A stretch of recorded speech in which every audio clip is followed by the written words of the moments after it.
Lula da Silva é, sem dúvida, o grande perdedor das eleições de 2024. Em primeiro lugar, vamos partir da premissa que o Lula é o principal, se não o único, líder de relevo nacional da esquerda brasileira. Pois bem, um estudo do INCT sobre representação e legitimidade democrática, repercutido pelo Grupo Globo, constatou que em 3.394 cidades do Brasil, a direita é hegemônica nas câmaras municipais. Ou seja, políticos mais à direita ocupam mais de 80% das cadeiras de vereador. Esses municípios contabilizam mais de 83 milhões de habitantes. Só para efeito de comparação, a esquerda só é hegemônica em 382 câmaras municipais, que representam, por sua vez, somente 7 milhões de habitantes. Ainda de acordo com esse estudo, em 5.162 cidades, ou seja, em 93% dos municípios, a Câmara pende mais para a direita. Em outras palavras, a esquerda foi derrotada em 2024 porque o brasileiro está se descobrindo como um povo conservador, que preza pela lei, pela ordem, pela justiça, pela liberdade. A esquerda que defende a censura perdeu essa eleição. A esquerda que defende benefícios para criminosos perdeu essa eleição. A esquerda que defende a legalização das drogas e do jogo perdeu essa eleição. A esquerda que defende o aborto por conveniência perdeu essa eleição. A esquerda que defende os altos impostos e esbanja dinheiro público perdeu essa eleição.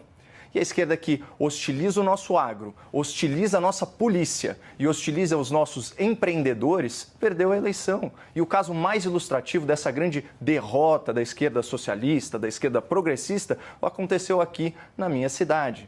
O Lula da Silva, de livre e espontânea vontade, por iniciativa própria, resolveu tratar as eleições municipais em São Paulo como se ele fosse candidato e declarou, ainda em janeiro desse ano, o seguinte: na capital de São Paulo é uma coisa muito especial, uma confrontação direta entre o ex-presidente Bolsonaro e o atual presidente Lula.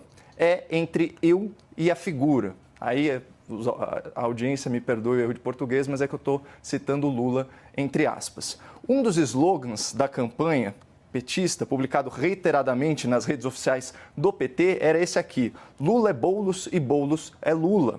O petista se empenhou tanto para eleger o seu pupilo que ele queimou a largada. Manchete do G1, junho de 2024. Justiça Eleitoral condena Lula e Boulos por propaganda antecipada em ato do 1º de maio em São Paulo. Naquela ocasião, o Lula pediu votos para o Boulos, alegando que ele estava disputando uma verdadeira guerra aqui em São Paulo contra o nosso adversário nacional.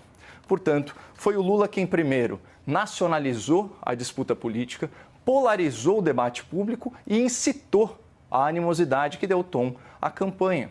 E o esforço do Lula veio acompanhado aí de números superlativos.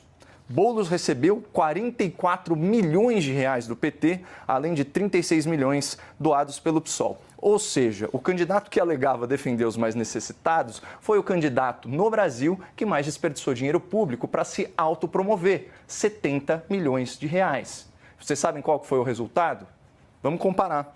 Em 2020, Boulos obteve 40% dos votos no segundo turno. E em 2024, após 2 anos como deputado federal, depois do apoio total do Lula da Silva e depois da campanha mais cara do país, o Boulos conseguiu a proeza de obter a mesma votação proporcional, 40% dos votos. Então agora, Basília, se o Boulos quiser ocupar a prefeitura de São Paulo, só invadindo mesmo.